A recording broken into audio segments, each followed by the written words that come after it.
Mr. Frank. Good evening. Nice to meet you. I'm Advocate Sandhya here. Well, it's an honor to be with you today. I look forward to getting to know you. Thank you so much.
Lieutenant Colonel Franklin Rosenblatt, Mr. Kiran Mohandas Menon, my coordinators in the Academy. Ladies and gentlemen, a warm good evening to all. It's both an honor and a privilege to extend warm welcome to you for the second edition of Kerala Global Justice Dialogues, hosted by the Kerala Judicial Academy. This initiative serves as an invaluable platform for thought-provoking conversations between district judiciary and global experts. Through these dialogues, we aim to explore diverse legal perspectives, gain profound insights into pressing challenges, and work towards strengthening the pursuit of justice on a global scale. Today, we turn our attention to an issue of profound importance, that is terrorism and national security law. In a world where security threats are constantly evolving, legal frameworks governing counterterrorism measures must carefully balance national security with the protection of civil liberties. In India, the threat of terrorism is an ever-present reality, and it is within the context that our judiciary faces a critical challenge. This requires not only legal acumen, but also a deep understanding of the balance between safeguarding security and upholding fundamental rights. International perspectives and comparative legal approaches will offer valuable insights in addressing these complex issues. The role of judiciary in ensuring the rule of law, even in face of national security concerns, is paramount, and today's discussion will shed light on these critical themes. It is with great honor that we welcome today's distinguished speaker, Lieutenant Colonel Retd. Franklin Rosenblatt.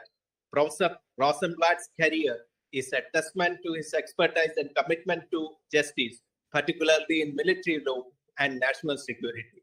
His exemplary service in U.S. Army Judge Advocate General Corps, including his role as lead military defense counsel in the highly scrutinized United States versus Baghdad case, demonstrate his profound legal skills and dedication to fairness. In addition to his military service, Professor Rosenblatt has made significant contributions to academia, teaching criminal law, international criminal law, and evidence at Mississippi College School of Law.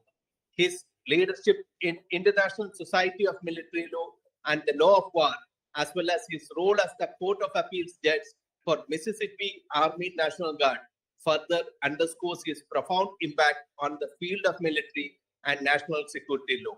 His three co-authored books, including a widely used law school textbook, demonstrate his scholarly influence and offer critical insights into military justice and counterterrorism. We are privileged to have him with us today and to share his knowledge and perspective on terrorism, and national security law. Further, we are honored to have the virtual presence of Mr. Kiran Mohandas Menon, a renowned international lawyer and a senior officer at International Nuremberg Principles Academy. His expertise in international law and human rights adds immense value to today's discussion, and we extend a warm welcome to him. I am confident that today's session will offer invaluable perspectives on a topic that continues to shape legal discourse worldwide. I encourage all of you to actively engage, ask questions, and make the most of this opportunity to learn from the distinguished expert we have today.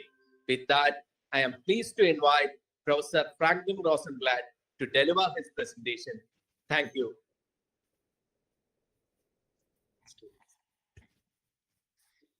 Good evening, and thank you for the warm introduction. Greetings from Jackson, Mississippi in the United States. Much like Kerala, we are a state in the south of our country, and much like Kerala, we take great pride in our literary and poetic traditions. We are the state that has produced William Faulkner, John Grisham, Eudora Welty, as well as the famous musician Elvis Presley. So I'm happy to be here to talk about this important topic. An important moment for me was in the summer of 2018. I went to the Nuremberg Principles Academy and got to meet a man who's been an important influence on me, Kiran Mohandas Menon. And with that, we saw really important values of the international community coming together for important common cause. And I especially took pride in the role at Nuremberg of military lawyers. I looked at General Telford Taylor, and I said, you know what, there is a positive place for military lawyers in important embrace of the international rule of law. Because before that, I served as a JAG officer, as mentioned, and now played leadership roles in a couple organizations that are devoted to national security law. I will present my argument as a way to start a conversation, and I have some points in the argument, and then I'm really looking forward to the chance to hearing from you as well in your experience. The topic for this Kerala Global Justice Dialogue is terrorism and national security law. Such a talk could be about methods and techniques to combat terrorism. I think it is more pertinent to a group of distinguished lawyers, such as yourself, about what terrorism means for the preservation of democratic values. My argument is this, that the terrorists win when, in our misplaced zeal, we derogate from our embrace of human rights and democratic values. However, that is often easier said than done. There are significant pressures that face both of our countries, and I'll give 4 examples of our experience in the United States, and because the Indian and United States experiences have much in common, you're likely to see something that's very much pertinent to you today based on what we've been going through. Here are the 4 examples I will talk about. First, presidential powers in the role against terrorism. Second, the necessity for secrecy in national security, but how secrecy can go overboard. Third, the role of military lawyers specifically. And finally, the role of lawyers in general, including the important role of the judiciary in combating terrorism and preserving values of the rule of law. There are echoes in my stories of the United States to India. We are both pluralistic democracies. We both suffer from the scourge and the threat of terrorism. And we are both countries that embrace the rule of law and have a robust role of lawyers in our societies. First, presidential powers and the powers of the executive. Any nation needs a strong executive to carry out national security prerogatives. In the United States, the president is also the commander-in-chief of the armed forces. But sometimes there is pressure for the president to usurp the roles of other branches of government and exceed a proper role of an executive in a constitutional democracy such as ours. We had a couple examples of this. First, back in World War II, following the Japanese attack on Pearl Harbor, there became a widespread fear of Japanese Americans who were in the United States. President Franklin D. Roosevelt enacted a policy by which Japanese Americans would be put into detention camps in order to prevent any possible espionage. This was, looking back today, we see that this is obviously a widespread violation of the civil liberties of these Americans who posed no threat to terrorism to the country. It was a policy that was both over-inclusive and under-inclusive, and done merely under the pressures of the time and an anti-Japanese xenophobia. Importantly, the role of courts in looking at this, in my view, should have recognized that this policy violated important cherished principles of equal protection in our Constitution, and that it was otherwise arbitrary and unnecessary. However, the courts did not rule against the president, beginning what has been a policy of widespread deference to the president in matters of national security. Fast forward 70 years later to the first administration of President Trump.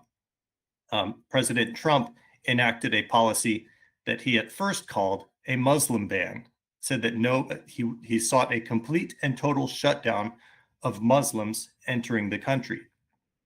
After speaking with some lawyers, he softened the language of this and said this was a national security measure, and he limited it to only 7 countries. These were all countries with no history of terrorism against the United States, but countries with 90% Muslim majority. So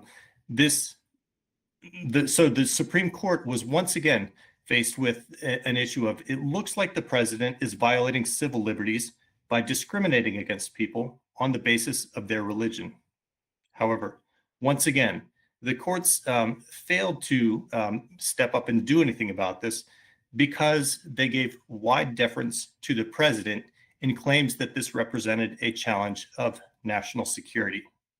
So with these examples, we see in what is, in my opinion, the court's over-reliance on a doctrine called the political question doctrine, which says that, that our federal courts in matters of national security should give wide deference to the president.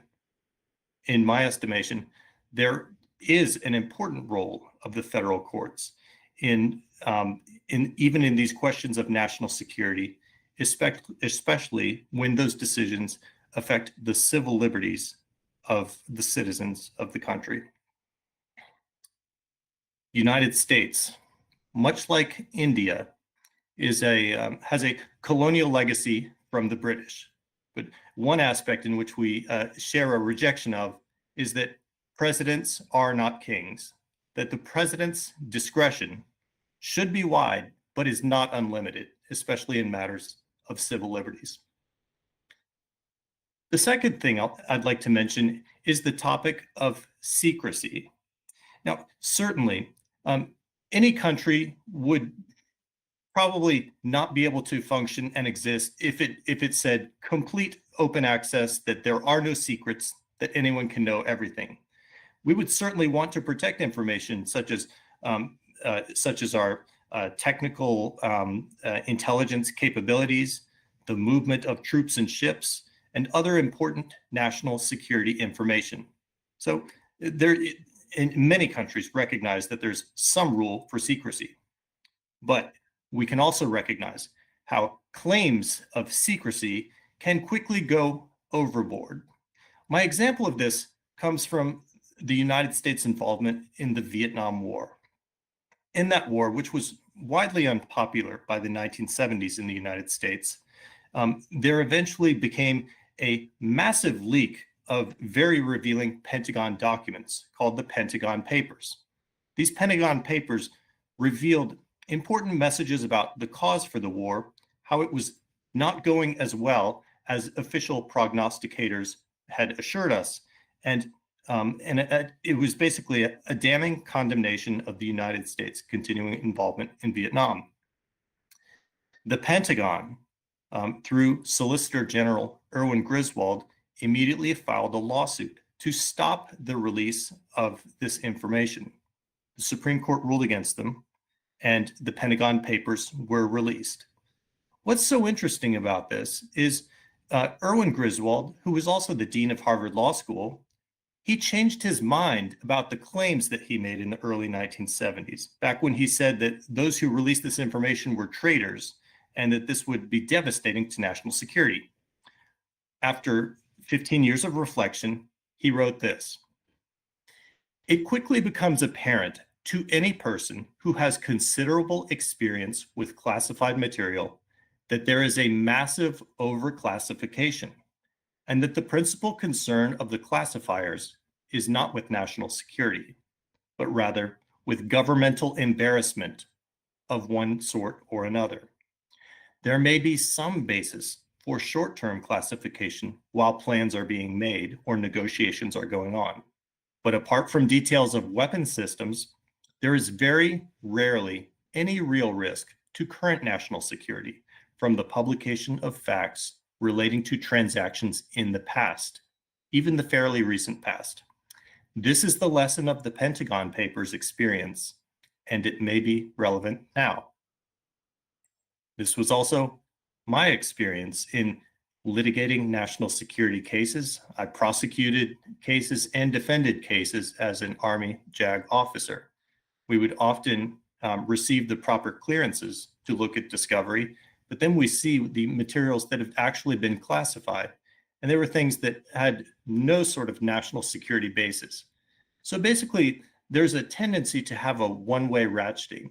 No one really wants to declassify things when they no longer become sensitive, but it's so much easier to apply a classification label to everything, and that's a problem, especially when the only basis for classification is to conceal facts that may be embarrassing to the government. So this, with this classification, this means that lawyers play important roles in vindicating the interests of clients who pursue records through public access laws, and lawyers can also challenge the government on arbitrary or unreasonable classification decisions. My third point is about military justice. Military justice is something that every country has a different flavor of. There's no single one standard for military justice. And in fact, with an Indian mentor of mine, Navdeep Singh, we wrote this book called March to Justice. And this is basically about a balancing act.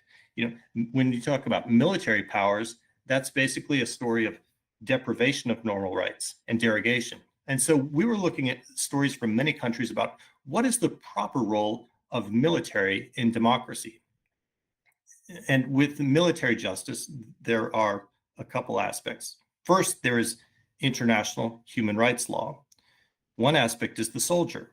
We do not want soldiers subject to arbitrary treatment or torture. But on the other hand, the experience that's more pertinent in many countries of South America and Latin America is the status of military forces as abusers, whose punishments never get addressed.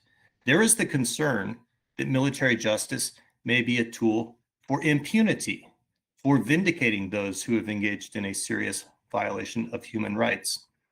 So military justice must endure a balancing act.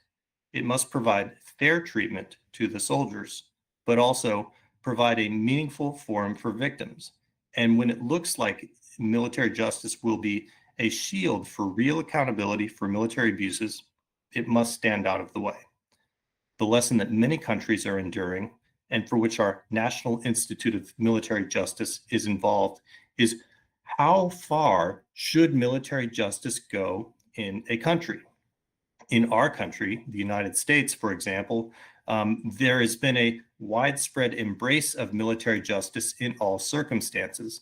And we have said that military offenses, even when they don't have anything to do with a soldier's military status, are properly addressed in military courts. I don't come to you with an answer on what this is, but every country must come up with their own line drawing of how far military jurisdiction should go to still be consistent with the values of the country. With military, it's also important for the public to be able to see what is going on. Military proceedings should not be conducted in secret, otherwise the public will assume the worst. This is the lesson of the early American revolutionary experience. There was an insurgent leader in our country who was working with a band of rebels to resist a powerful foreign invader. And this person, his name was Thomas Jefferson. He wrote a document of his grievances called the Declaration of Independence. And the key theme in there that comes up again and again, and where you can even 250 years later see the anger coming off the page, is his description of the abuses of the British Army on the American colonies. Jefferson talked about these British soldiers come here, they murder our inhabitants, and then they're sent back home to London. And for there, all we can tell is that they're exonerated for the crimes that they have committed.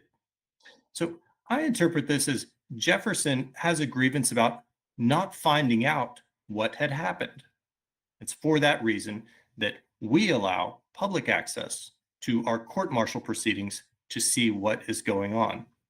This is an ongoing battle between my civil society organization and the Pentagon, who would prefer to keep these proceedings in greater secrecy. After all, attending court does reveal some embarrassing facts about the military. There's a recent litigation about one of our major warships in San Diego, a $1 billion warship. It caught on fire, and eventually there was one sailor who was made the scapegoat and was put on court-martial. And the Pentagon did all they could to make sure that that the news media could not obtain the contemporaneous documents of that prosecution and could not see what was going on. And for good reason, because this revealed that this lowly sailor may have just been a scapegoat, and that there was a lot of responsibility borne by many high-ranking officers and a great deal of negligence that led up to the fire that caused severe damage to this warship. So public access to military justice is just as important as the actual procedures itself. My final point, it concerns you, the audience. It's the role of lawyers, and not just military lawyers, but especially the role of civil lawyers and the judiciary to be able to play a proper role. There are some interesting aspects here about where lawyers toe the line. One aspect that I'm proud of is the role of military lawyers in the United States in resisting pressures early in our post 9/11 time to engage in torture of persons we had captured.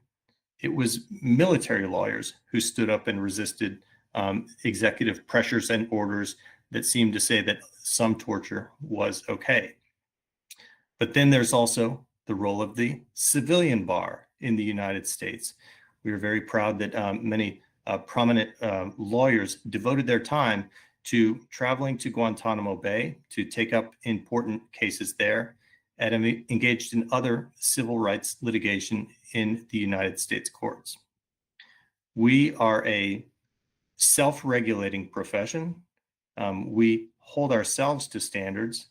That's both with what judges do in enforcing sanctions for lawyers who appear before them, and even within the military. It's important that attorney regulation be meaningful, and that we be able to address pressures that exist on lawyers, especially military lawyers, who may face important incentives to not do the right thing. And the final point that I'd like to make on this is the really vexing question that many countries are dealing with now, and many international tribunals are dealing with now, and that has to do with a soldier's duty to obey orders. This is a really tightrope to walk upon.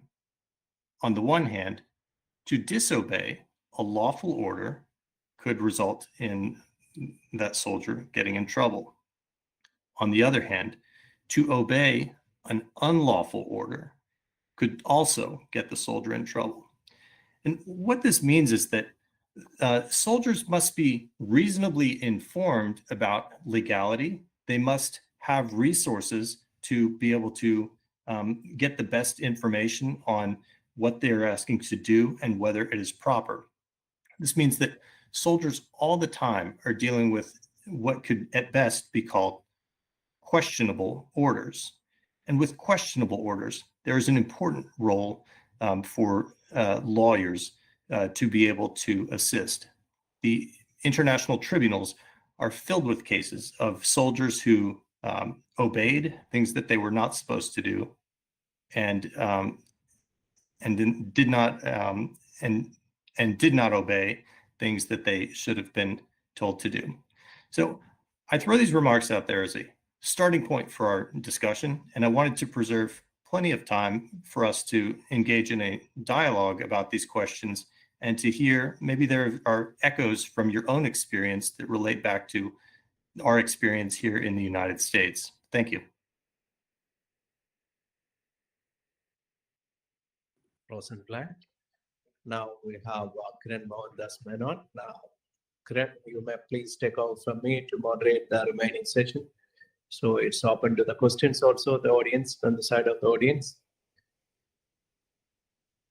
Thank you. Thank you, Mr. Director. Thank you, Frank. It's always a learning experience to listen to you. If I could just ask you a quick question before seeing if there are other questions, I'm sure there will be. So in the European Union now, you might know there is the Counterterrorism Judicial Register.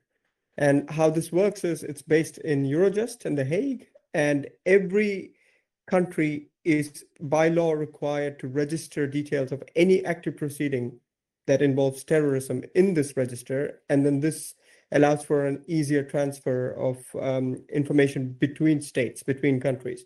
So with your experience also having been a Court of Appeal judge, how do you see the role of judicial cooperation when it comes to these terrorism cases? Are there any initiatives or policies from the US that you'd like to highlight? Yes, there is an important role to be played for specialized courts, and we have one such court in Washington, D.C. And this is important because of the classified information that I talked about. Now, any judge who needs to access classified information, such as important communiques from our CIA or other intelligence agencies, is able to do so. But we've realized is really an area requiring specialized judicial expertise. It's often unfair to take a judge who deals with mostly commercial disputes and say, now go figure out this matter of whether there is sufficient evidence against someone who has been plotting an attack by reviewing matters at the highest levels of classification. So as long as and the thing about that is, the public can't see as much what is going on in such courts. But so far, there has not been a sustained attack on the legitimacy of our FISA courts and other courts that have specialized in the review of matters related to terrorism. I think the point that you're getting at, though, is about the importance for mutual legal assistance and judicial cooperation. This is not just coordination between courts of an entity such as the European Union, but also cross-national courts. We've dealt with issues here in the state of Mississippi about extradition requests for persons present in our state who are material witnesses or defendants wanted in other countries. And that can happen very well with proactivity from judicial officers. Thank you. Please, the floor is open if anyone has questions.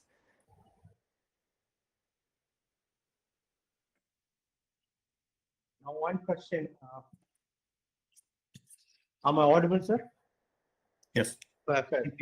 Thank you. Thank you, Lieutenant Colonel Frank, for that illustrious presentation. And my question may pertain to that executive powers in curtailing the in curtailing the terrorism activities. You mentioned about the Pearl Harbor incident and the consequent discrimination, as well as putting them in camps, the Japanese Americans. Well, xenophobia is an aspect which still continues despite the passage of time. We hear news from everywhere across the globe. So, in your opinion, Professor, to what extent the executive powers can be free from xenophobia and other such biases, especially when they are dealing with the anti-terrorism laws, the counter-terrorism laws? Thank you. Yes, and if I understood your question right, you're asking about, based on the Pearl Harbor experience, the lessons there for anti-terrorism laws to be able to counter possible offenses to civil liberties? Yeah. And more so, still the xenophobia is a concern. You also agree? I think you agree that xenophobia is Yes. usually coming as a concern when executive powers are being utilized by states. So in your opinion, what parameters could be observed so as to meet this concern? Yes, and it's a great question because it's getting to some of the issues that are here with us today. When we talk about, Exactly. I mean, the need for a strong executive, but also an executive who acts in conformance with the balance of powers with both the legislation and with the judiciary. So we are currently seeing what some have claimed has been an overreach based on the same sort of xenophobia that you were talking about. That people in the United States have been labeled terrorists, they have been labeled enemies, and they've been summarily flown to other countries without the due process of law. We don't know how this is going to play out, but this is potentially a crisis in the separation of powers, because our federal judges have stood up and said that there are certain things that need to happen first because of the basic protection of the rights of all people to not be subjected to arbitrary treatment, the need to not be subjected to refoulement, sent back to places where they could be tortured. So one issue here is when right now there seems to be, at least in one court in Washington D.C., an open defiance of a judge's order that that some of these arbitrary deportations should not happen. Now that's at the top of the newspapers right now, but what is getting less attention is the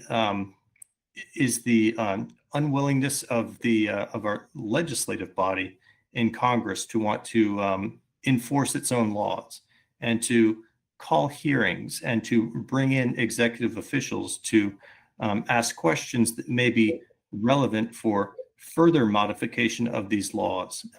So if there's nobody holding executive branch officials to account, then they basically get to make their own rules, and that is not the sort of balance of power that our constitutional system has tried to bring together.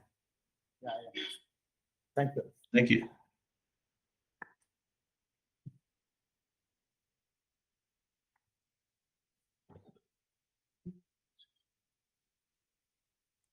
Director, will you permit me to put one more question?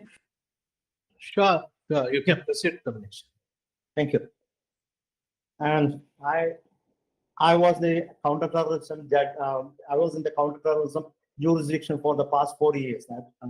See, in India, that you spoke about classification of information, and in India, in the judicial proceedings, especially when you are dealing with counterterrorism laws under the Unlawful Activities Protection Act as well as National Investigation Agency Act, we have a special provision like redacting of the statements.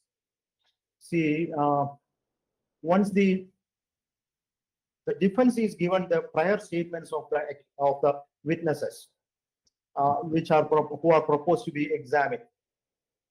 So once the statements are given, especially for vulnerable witnesses, their personal information as well as information touching the security of the nation, they are all redacted. So naturally, there is a handicap for a proper defense. I have personally seen that. So, what is your experience in this respect in the U.S. jurisdiction scenario? Would you please share some thoughts on that? Yes, I think there is one thing I wish there were a lot more public awareness and understanding of is the actual classification system. Right now, we have more than 1 million people who enjoy access to the highest top secret information. And we've seen that leads to national security problems. If we get young, low-level, disgruntled people who just want to get attention, they will take secrets, very damaging secrets. Yes. So the protection of information is one thing. And we also have, I always think it's so funny when I see people who write their resumes of their qualifications, their schools and their jobs, and they'll also list their high-level security clearance on there. I say, this is no special qualification for you. I think of classified information, it's basically like, like the police station, and they have more information back in the box. And if you say, well, if that information is relevant to my client, I should be able to see that. And it's your problem if I don't have a security clearance, because you designed that classification system. So you should figure out how to get me the information I need. So what I think that zealous defense lawyers ought to do is say, I have a right to this information.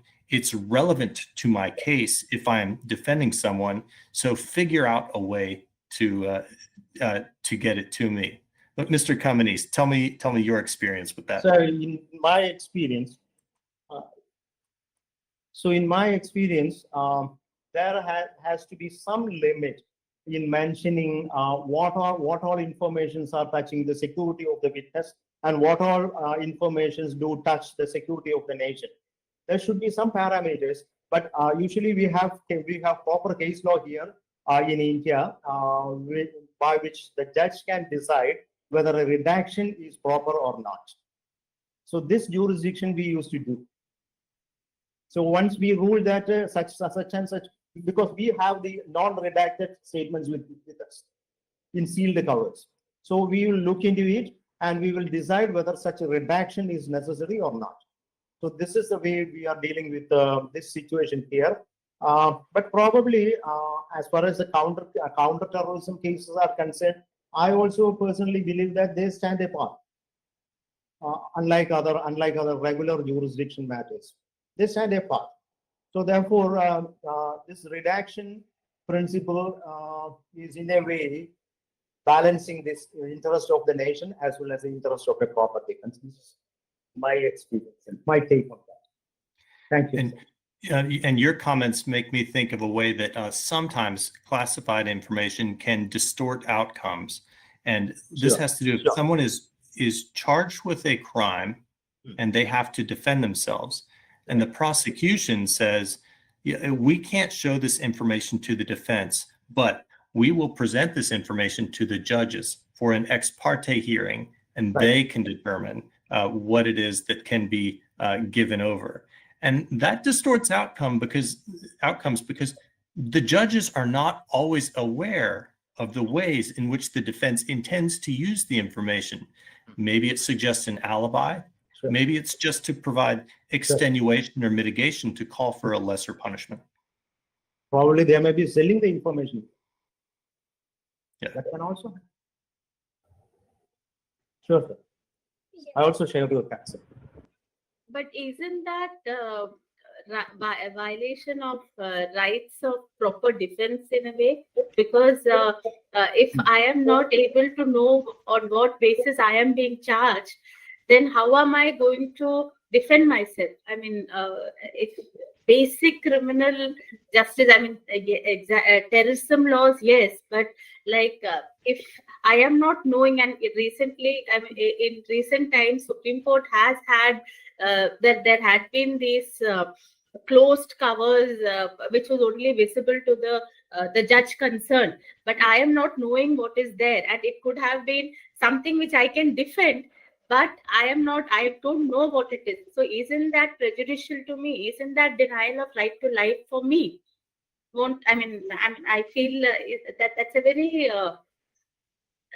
very dangerous kind of proposition, isn't it? So That's what I feel. Advocate Sandhya, I have not met you before, but I can tell that you are a very good lawyer because you have the right instincts on this, right? There are so many lawyers who turn off their brains once they hear, oh, there's top secret information involved here. I guess I can't see those things. And your instincts are, that may just be an artifice because we don't know if these materials are properly classified. There's massive overclassification, and it may be that some things are classified that you ought to be able to see, and the only reason they were classified is because they're embarrassing to the government or maybe directly helpful to your clients. So don't, it's like what the hockey player Wayne Gretzky says, don't look at where the puck is, look at where it's going. And so you see, you are thinking about where potentially helpful information may reside, and it's nothing more than the government trying to enact barriers for you to see it. Good evening, Professor. Am I audible?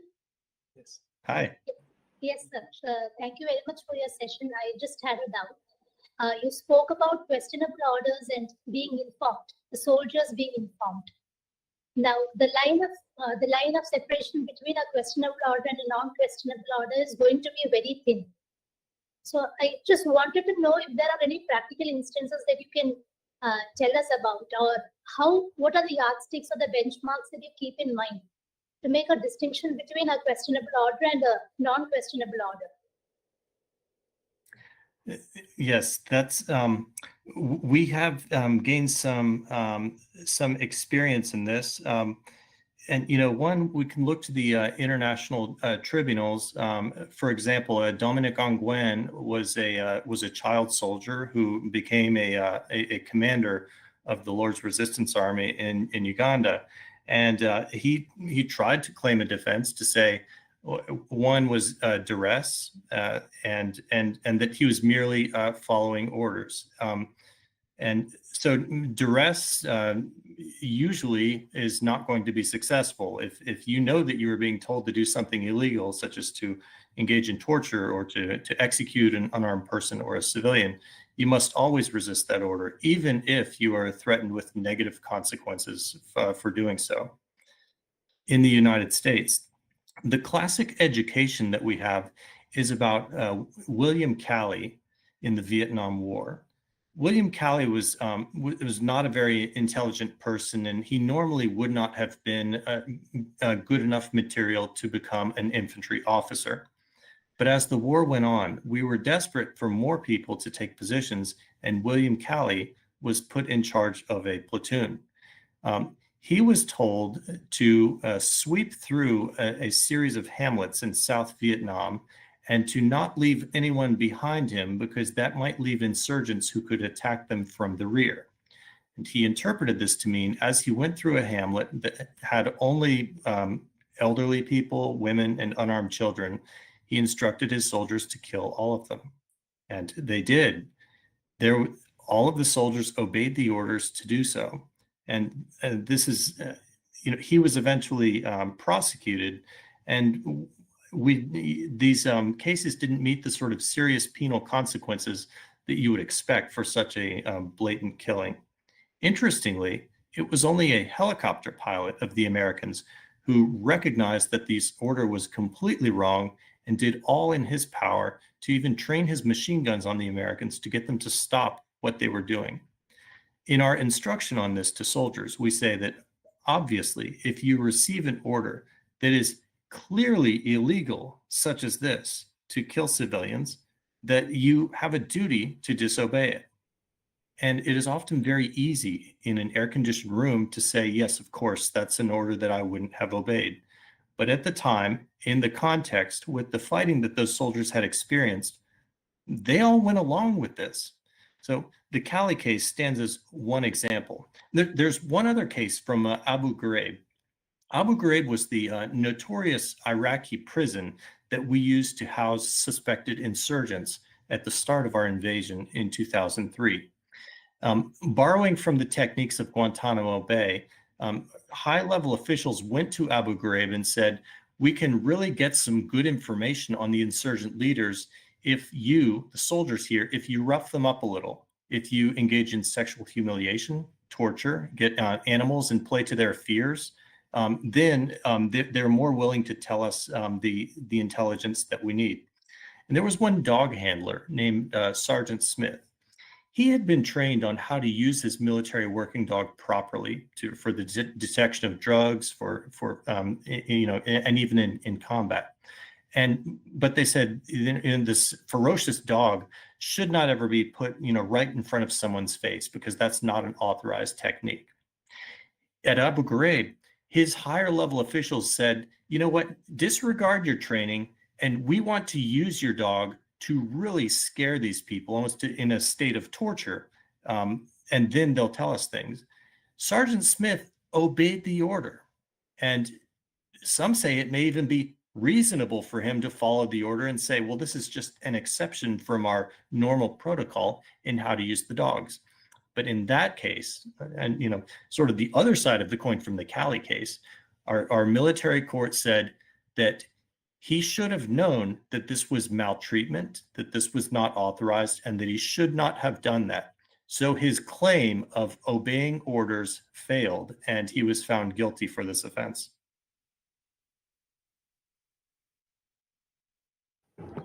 Thank you. Thank you. Are there any other questions? If not, if I can also ask you, Frank, I know that you were appointed as a special master for terrorism cases in the United States District Court for the District of Columbia. Can you tell us a bit more about this system, how it operates in practice? Yes, this has to do with sovereign immunity for terrorism, for civil judgments. The United States position and Canada, I think, are not the same as many other countries that we recognize a terrorism exception, that foreign countries that engage in terrorism can be held civilly liable in the courts of the United States if they engage in terrorism. And so I'm now been appointed by my second job to review evidence of cases where this mainly involves U.S. soldiers who have been killed or wounded by Iranian explosively formed projectiles while they were overseas, mainly in Iraq. So in these cases, our district judges have already found that Iran was liable in these cases because the United States recognizes a terrorism exception to foreign sovereign immunity. And because we recognize that, Iran has been held liable. Iran has made the decision to not show up and to contest these hearings. And what my job is to review the evidence in these cases and write a report and recommendation for the district judge in DC so that she can meaningfully determine whether the claims were proper and what amount of damages is owed to each of them. And these claims are paid. It's a couple of different ways.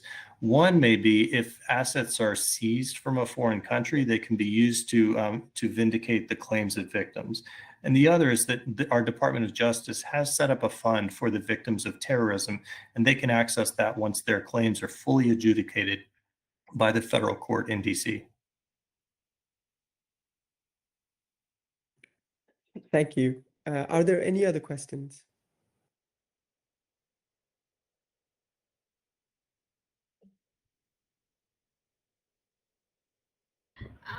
If I may ask, how long does the trial last in these kind of cases generally, in your experience? I smiled at your question because it varies so much. You know, after 9/11, President Bush insisted on holding military commissions at Guantanamo Bay. And do you know what the main reason was for holding it there? Is that they would be able to move quickly and swiftly bring justice to the architects of 9/11. Here we are now, 24 years later, and the main cases from Guantanamo Bay still have not reached trial. They've been complicated by allegations that confessions were adduced by torture and many other pitfalls of these. My experience has been that the speed of trials often comes down to a question of judicial competence. With military courts, often rotating judges every year or two, it's very difficult for them to develop the competence to handle this important national security litigation. On the other hand, our federal district judges in cities like New York, Washington, D.C., or anywhere around the country, they are lifetime appointed. They're persons of very high ability within the bar, and they are capable of balancing a large docket and also, dealing with the issues to bring these cases to trial. So, in my estimation, trying national security cases at Guantanamo Bay was a mistake because it ultimately harms the victims when these cases can never come to fruition at trial, and that we would have been better off trying these cases with professional, full-time judges. Thank you. Are there any more questions? Frank, yeah. Thank you for the presentation. Actually, you were speaking about the judicial competence. So what will be the essential skills in your mind that a judicial personnel who's manning a court should acquire to effectively ensure justice in such trials? Thank you for this. And I was so interested in this question that after I left the Army in 2018, I spent a year and a half in Washington, D.C., working for one of these federal judges to help her with a very busy case docket. And I was a judicial law clerk, and I think that is one of the most important things, that a federal district judge is likely to have 3 or 4 full-time law clerks, and those are prestigious positions. So they get very top students who will work full-time for a year or two, assisting the judge in researching, writing drafts, and preparing for cases. And that's one important way that judges can be prepared and not become overwhelmed by their case docket. Many others who are professional, everything from courtroom administrators to bailiffs are necessary for ensuring that parties' filings are correct and proper, and that the judge has all the information they need to timely resolve cases. In your experience, what would you add?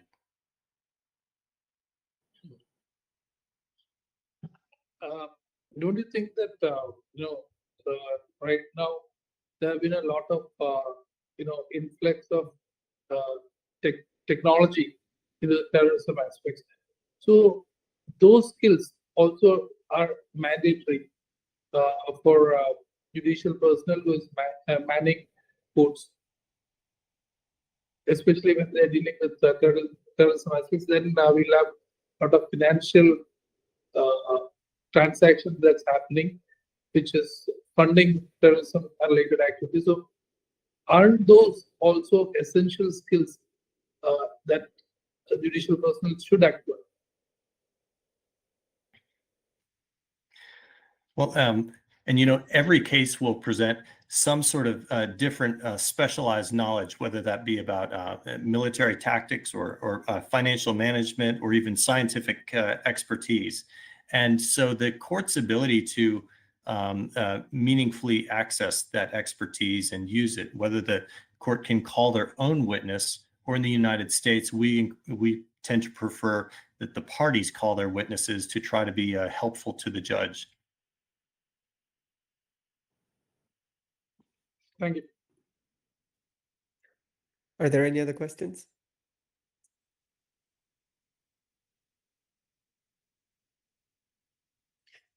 Talking about technology, just to follow up on what John sir was also saying, one of the big discussions here in Germany, you probably will know, is the problem of online glorification of terrorism or dissemination of terrorist literature online. What has been the experience in the US in this context, and are there specific initiatives you know that are confronting this problem? Yes, this is a problem, and this gets to so far my favorite law school class to teach is First Amendment, because the United States, on the spectrum of free expression, all democracies embrace free expression. In the United States, First Amendment, it's pretty far out there that you can get online, you can say that you love terrorism, that you can even say that you plan to engage in terrorism someday. And our line, we say that's all protected expression up until the point where it's actual incitement or the plans to engage in this. And now there's some merit to this position, because to really clamp down on expression could get to say the government engaging in content-based restrictions on speech. But so the sorts of glorification, those are going to maybe be problems, but they're going to happen. And now sometimes, for example, we've seen recent actions against persons who have expressed political views in our campus protests in the United States. And there may be a question right now about whether our First Amendment right now is as good as advertised with dealing with these issues and these protections.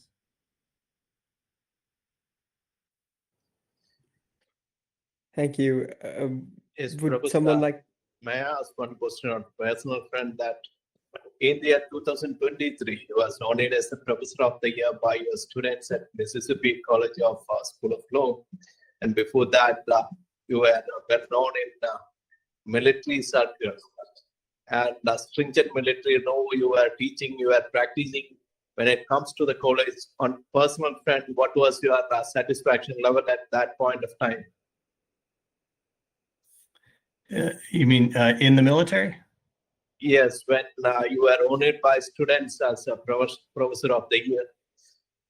Oh, well, you're very good at asking questions, right?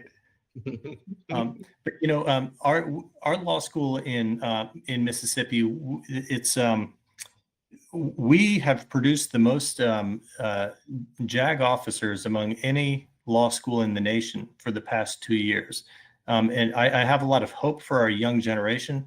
They want to serve, and it's not about titles, but they seek meaningful opportunities to demonstrate their values and to grow as lawyers and ultimately become better custodians of our democracy. So I'm just very proud to be here teaching law and watching them on their journey.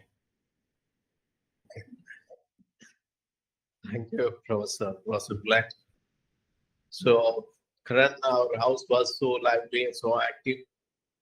There were many questions touching the field, core of the field, in the effect and in fact. So, Professor Rosenblatt, with his all expertise and experience, shared his knowledge with us. On behalf of all of the persons who are today assembled in the house, and also on behalf of the Kerala Judicial Academy, I express our deepest gratitude to Professor Rosenblatt. You are kind enough to deliver such a wonderful, amazing lecture to the benefit of all the audience who have actually assembled. Thank you, Professor Rosenblatt. Thank you. A special thanks to Kiran Mohandas Menon. He is also there. He moderated the things. So wonderful moderation, wonderful intervention into the critical junctures. Thank you, Kiran Dasmanan, for your intervention also. Thank you all who are virtually assembled for this Global Justice Dialogue. So see you all with another edition of Justice Dialogue soon, and at an interval of at least 3 months. Thank you all for virtually assembling for this and participating for this dialogue series. Thank you.